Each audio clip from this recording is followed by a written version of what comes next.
vídeo de hoje, sobre como descrever, eu vou falar das lesões ligamentares. O raciocínio das lesões ligamentares é um pouco diferente das lesões miotendíneas, porque enquanto o tendão une o músculo ao osso, o ligamento une o osso a outro osso. E os ligamentos são formados por tecido conjuntivo fibroso e colágeno, que é a mesma composição da cápsula articular. Os ligamentos, eles podem ser indissociáveis da cápsula articular, intracapsulares ou extracapsulares. E a principal função dos ligamentos é prevenir movimento. Ou seja, o ligamento ele é responsável pela estabilidade articular. Esse vídeo aqui é muito interessante porque ele mostra exatamente que os ligamentos eles precisam ter uma elasticidade suficiente para permitir o movimento da articulação, ao mesmo tempo que eles têm que ter uma tensão para impedir a movimentação excessiva. Então, quando a gente tem uma lesão ligamentar, como nesse caso aqui, que tem uma lesão do ligamento cruzado anterior, essa capacidade de restringir a movimentação é perdida. Então, a articulação fica instável e com o aumento da sua mobilidade. E a gente consegue ver isso nas imagens de ressonância magnética, mesmo elas sendo estáticas, pela percepção da incongruência articular. Então, nesse caso de ressonância de joelho no plano sagital, a gente vê que a tíbia ele está em posição um pouco mais anterior que o habitual em relação ao fêmur. Da mesma forma que essa ressonância do dedo no plano sagital mostra que a falange proximal também não está congruente em relação à cabeça do metacarpo. E os mecanismos de trauma mais comuns nos estiramentos que levam às lesões ligamentares são as entorses do tornozelo, o trauma desportivo e as quedas, principalmente as quedas com a mão estendida. E um recurso didático que eu costumo usar muito nas minhas aulas é comparar o tendão a uma corda e o ligamento a um elástico. Então, o estiramento no tendão se assemelha a você puxar uma corda, enquanto que o estiramento no ligamento é como se você puxasse um elástico. E essa distinção é feita nos termos em inglês que a gente traduz como estiramento, que é o strain e o sprain. Strain é quando o dano muscular ou tendíneo ocorre quando a articulação é puxada ou esticada demais. O exemplo clássico é o estiramento dos músculos da panturrilha. E o sprain é quando o dano ocorre quando o ligamento é esticado ali no seu limite. O sinal típico de ruptura ligamentar traumático é o hematoma, que muitas vezes é visível. Os estiramentos costumam ser classificados em graus. E a classificação mais conhecida, mais simples e mais usada por todo mundo é aquela que divide em 3 graus. No grau 1, você tem discretas lesões intrasubstanciais que não chegam a comprometer a função do ligamento, ou seja, a articulação permanece estável. Já no grau 2, já existe um certo comprometimento causado por uma ruptura mais evidente, parcial. Já no grau 3, ocorre uma ruptura completa do ligamento que acaba comprometendo a sua função, ou seja, aquela articulação passa a ser instável. E qual é o objetivo da classificação dos ligamentos? Eu coloquei aqui uma classificação específica dos estiramentos do tornozelo para ilustrar que essa classificação em graus, ela tem como objetivo, primeiro, determinar o tempo de repouso e quando o paciente pode voltar a praticar o esporte, e também para determinar se é necessário fisioterapia, se é necessário mobilização e, nos casos de estiramento grau 3 de alto grau, se é necessário uma cirurgia. E aí, baseado nesse conhecimento, a gente acaba adotando a postura daquele meme do bebê determinado, né? Passa a ser quase que uma questão de honra radiológica, a gente tem que classificar, a gente tem que dizer o grau, porque isso é muito importante para determinar a conduta. Porque aí entra em cena aqueles outros memes da expectativa versus realidade. Porque qual é a nossa expectativa quando começa a estudar a lesão ligamentar? A gente se depara com uma classificação que é clássica, que todo mundo usa, que é fácil de entender, que é fácil de decorar, que é simples e que é dita em toda a literatura que é importante para determinar a conduta. Então, nós estudamos e ficamos com a expectativa de que, quando a gente se deparar com uma lesão ligamentar, vai ser tranquilo dar o laudo. Basta ver se o ligamento está íntegro, só com alteraçãozinha de sinal, infiltração líquida adjacente, ou que tem uma lesão parcial, ou se tiver uma descontinuidade completa, a gente vai dizer que tem uma lesão completa e está tudo resolvido. Mas e qual é a realidade? E quando você é uma pessoa que tem a oportunidade de ter feedback, e esse feedback pode ser de um radiologista que está revisando o seu exame, ou de um radiologista que pegou o seu exame tempos depois para fazer uma análise comparativa, ou de um ortopedista que te ligou para dizer que aquele laudo não está batendo com o exame físico, ou não está batendo com a cirurgia, ou o paciente que vai para uma ouvidoria, quando você começa a ter esse retorno, você vê que, na verdade, muitos laudos de lesão ligamentar não são compatíveis com o quadro clínico do paciente. Quando você se depara com a dura realidade que lesão ligamentar é o que mais tem pedido de revisão de laudo e é uma das principais causas de processo, e a gente vê que essa realidade não é tão simples como essa classificação a princípio parece. Na verdade, eu só vejo essa classificação dar certo mesmo no ligamento colateral medial do joelho. Quando a gente se depara com o ligamento grau 1, a chance de acerto é muito grande. A gente vê o ligamento aqui inteiro, com infiltração líquida ao redor, talvez com discreto hipersinal. Ligamento grau 2 também, que a gente vê lesão de parte das fibras, mas também a gente vê fibras que permanecem contínuas. E no grau 3, em que a gente vê a descontinuidade completa, que pode ser proximal, pode ser no terço médio, pode ser também distal. Então, para o ligamento colateral medial, é tranquilo. Já para os outros ligamentos, isso não funciona tão bem. E uma das explicações foi bem demonstrada nesse artigo, que apesar de ter sido feito no ligamento colateral medial de ratos, existe uma correlação com o que acontece com os ligamentos nos seres humanos. Quando você tem uma ruptura completa de um ligamento, a primeira coisa que acontece é uma resposta inflamatória. Existe uma infiltração por macrófago, uma resposta angiogênica e a formação de tecidos de granulação. E aí, com o passar dos dias, começa a haver uma regeneração celular decorrente dessa resposta inflamatória, e essa proliferação celular gera uma certa cicatrização do ligamento. E essa resposta inflamatória descrita nesse artigo acaba sendo muito bem identificada quando a gente faz contraste venoso, principalmente nos ligamentos das pequenas articulações. Então, esse aqui é um lutador de jiu-jitsu que teve um trauma na articulação interfalangiana proximal do quarto dedo. Esse aqui é um DP com supressão de gordura, em que a gente tem a impressão que o ligamento está aqui, espessado e com um sinal elevado. Mas quando a gente faz o contraste, a gente vê que, na verdade, o ligamento é só esse fiapinho aqui. Isso aqui é todo um tecido inflamatório por uma lesão completa. E esse paciente tinha articulação instável, foi operado e confirmou uma ruptura completa.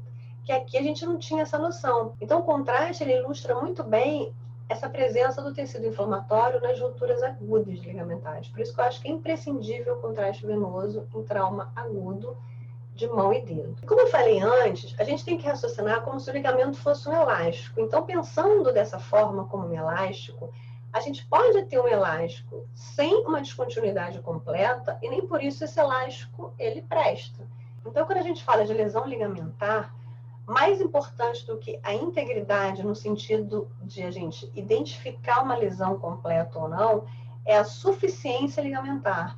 Porque, baseado nesse artigo, o fato de ter um tecido de reparação não quer dizer que o ligamento voltou a ter a função normal. É como a gente pegar um elástico antigo e colocar um durex. Não necessariamente esse elástico vai continuar atendendo às necessidades. Então, não necessariamente esse ligamento vai continuar mantendo a função de estabilizar a articulação. Por isso que, apesar desse esquema ser muito bonitinho, na prática é muito complicado a gente afirmar que um paciente tem uma lesão completa, uma lesão parcial, porque dependendo do tipo e da distribuição desse tecido de granulação, ele pode mimetizar um ligamento grau 1 ou até normal. Então, a gente vai ver aqui alguns casos. Como esse paciente aqui, que teve um trauma no tornozelo, um paciente jovem de 21 anos, em que a gente vê que essa articulação está assimétrica. Então, no paciente jovem sem artrose, não tem motivo para essa assimetria articular.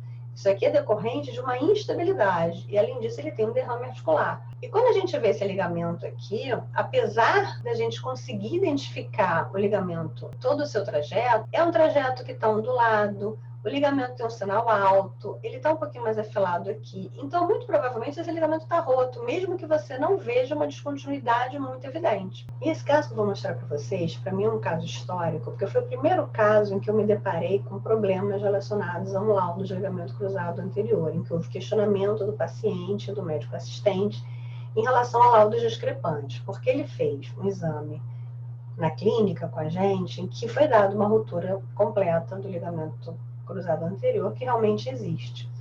Mas, tempos depois, ele fez um exame em outro laboratório que deu o laudo de um ligamento sem ruptura. E aí, o médico, o paciente vieram questionar, como assim? Já estou pedindo aqui os exames pré-operatórios, porque vocês deram com uma ruptura completa, e agora ele veio com um ligamento sem ruptura. E quando eu vi esse ligamento, eu vi o ligamento do exame anterior, eu não conseguia acreditar. Como assim? Como é que é o mesmo ligamento? E aí, a partir daí, os casos semelhantes se repetiram. Então, tempos depois, eu me deparei com esse caso aqui, que também foi dado como um ligamento praticamente normal, e 5 meses antes, era esse ligamento aqui, uma ruptura completa, inquestionável. Esse foi um caso recente, em que o paciente tinha um exame de 2017, nesse caso, no mês de junho, em que tinha também uma ruptura completa do ligamento cruzado anterior, inquestionável. Inclusive, o ligamento está retraído aqui distalmente, completamente sinuoso, totalmente indefinido na porção proximal. Em julho desse mesmo ano, o ligamento já está completamente diferente. Nesse caso aqui, muitos poderiam até achar que era uma lesão parcial. E quando ele fez o exame agora, em 2020, você vê que é um ligamento que parece estar aqui. Então, comparando com o primeiro exame, olha a diferença de um ligamento em que não foi feito nada. O paciente continuou levando a vida dele e esse ligamento passou a ser isso. Mas a clínica do paciente é uma clínica de instabilidade, mesmo com esse ligamento dessa forma. E por que isso acontece? Como eu falei, quando você tem um tecido de granulação, você pode mimetizar o ligamento íntegro, mas na verdade o ligamento não é funcional. Por que isso ocorre? Como eu já mostrei anteriormente, ocorre porque existe um tecido de reparação naquele ligamento. Agora, se esse ligamento é funcionante ou não, a despeito desse tecido de granulação, aí só o exame físico é capaz de dizer com certeza. E eu vou passar aqui de novo aquele vídeo em que a gente viu no começo da aula, mostrando que quando os ligamentos eles estão íntegros e funcionais, a mobilidade articular é mais restrita. Quando a gente tem uma lesão, a gente tem articulação mais instável, além da hipermobilidade, a gente pode ter trauma interno, ou seja, a gente pode ter a tíbia batendo no côndilo femoral. E com isso, levando a lesão meniscal e a lesão condral. E esse aqui foi um caso que me mostrou exatamente isso. Era um paciente de 26 anos, que em 2015 ele fez uma ressonância em que foi dado estiramento / lesão parcial do ligamento, porque a tendência de todo mundo é ficar muito apegado àquela classificação. E aí, vendo essas fibras aqui, achou-se que era uma lesão parcial. Esse aqui é o paciente no plano coronal, mostrando aqui uma discreta lesão radial no menisco lateral. E esse paciente acabou tendo um tratamento conservador, mas se a gente reparar, existe uma certa translação anterior da tíbia que não é muito normal. Então, a gente já deveria desconfiar que esse ligamento, apesar de parecer ter alguma fibra aqui, ele não é um ligamento muito suficiente. E aí o paciente evoluiu com instabilidade, que foi piorando, e em 2016 ele repetiu o exame, e aí nesse exame já está claro que existe uma ruptura completa do ligamento cruzado anterior, mas não é só isso. Além daquela lesão radial, a gente vê agora uma lesão oblíqua, e mais importante, a gente vê uma lesão condral grande. E aqui no plano sagital, a lesão condral com a delaminação da camada basal, com edema do osso subcondral. Ou seja, o fato do paciente não ter operado lá atrás, em 2015, fez com que aquele joelho instável levasse a outras lesões, como lesão meniscal e lesão condral, que ele não teria se ele tivesse operado em 2015, provavelmente. Então, esse feedback de diversos casos acabaram norteando a forma como eu avalio os ligamentos. Primeiro que história e indicação são fundamentais. Eu vejo muita gente laudando o joelho, tornozelo, ombro, sem história clínica e sem ver pedido, achando que ele vai conseguir detectar as alterações. Mas é fundamental saber se o paciente tem história de trauma e se o paciente tem clínica de instabilidade, porque muitas vezes a gente vê edema ao redor de ligamento, que não quer dizer lesão do ligamento propriamente dito. Um caso clássico é edema ao redor do ligamento colateral medial, que não tem nada a ver com o ligamento colateral medial, é uma alteração inflamatória por uma ruptura meniscal. E vice-versa, são dados muito ligamentos normais, porque a pessoa não está atenta à história de instabilidade e aí acaba não valorizando achados indiretos de ruptura ligamentar. Exame anterior também é fundamental. Cada vez mais eu vejo que a gente erra muito desprezando exames anteriores. Se o paciente tem exame anterior e tem história de trauma, a gente tem que ver.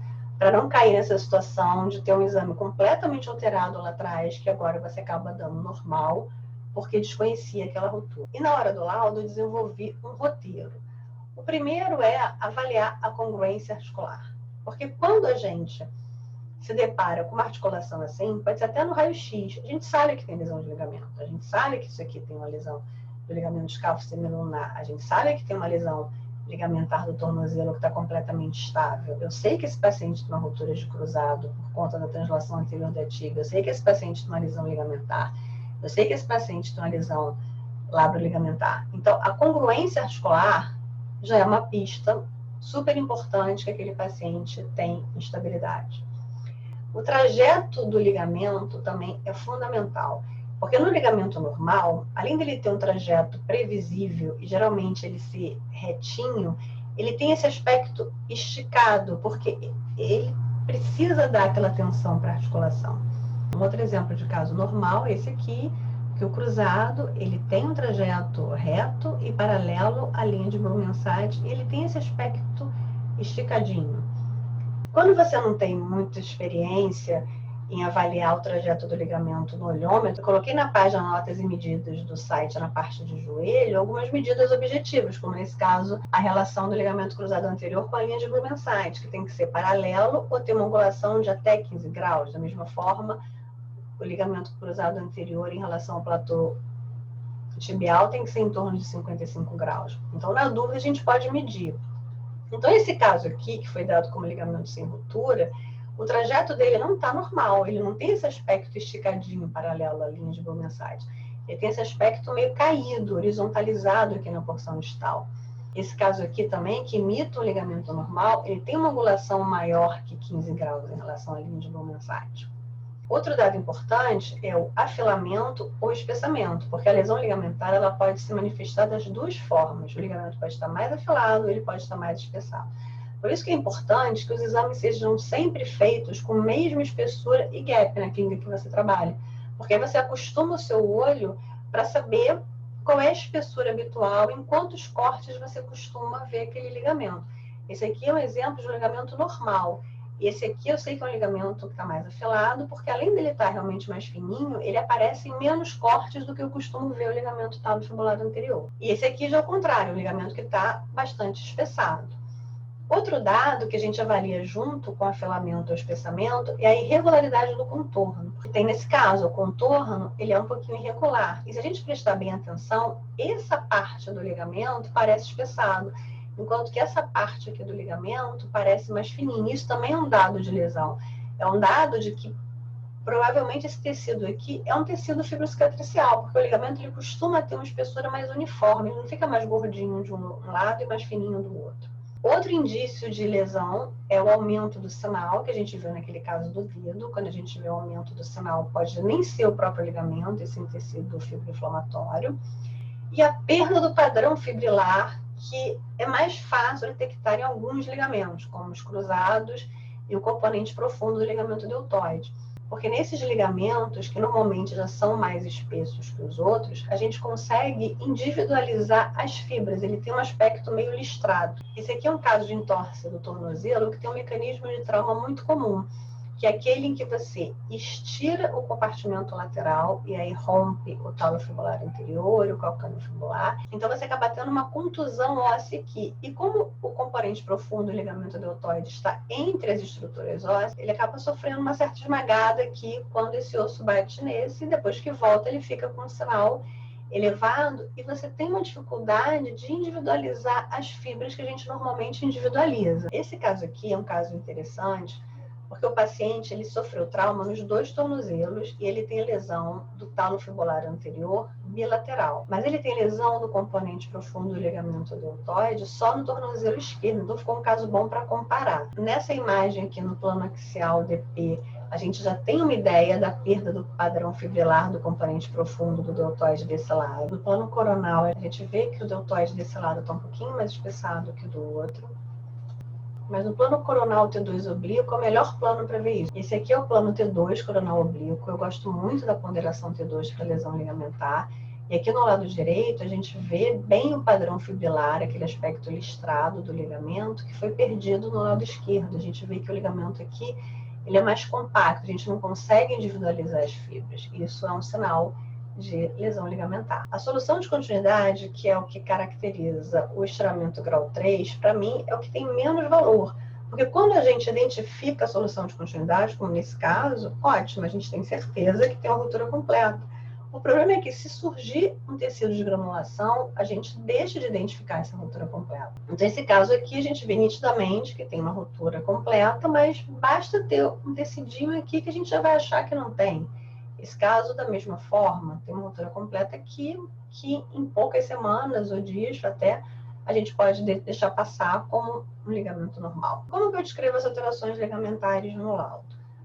Quando o aspecto normal é inequívoco, eu tenho certeza que aquele ligamento realmente está normal, eu coloco ou que os ligamentos não têm alterações expressivas, ou eu descrevo o que eu acho que está normal, que o trajeto, a espessura, o contorno, o sinal estão usuais. O termo ligamentos íntegros era um termo que eu usava muitos anos atrás, até porque fazia parte da fórmula da clínica. Mas a gente mudou essa fórmula justamente por conta desses casos que eu mostrei. É tão comum a gente achar que o ligamento está íntegro e não está, que eu prefiro usar frases menos contundentes. Quando o paciente tem alguma alteração no ligamento, seja do sinal, da espessura, do contorno, eu tento ver em qual grupo aquele paciente se encaixa.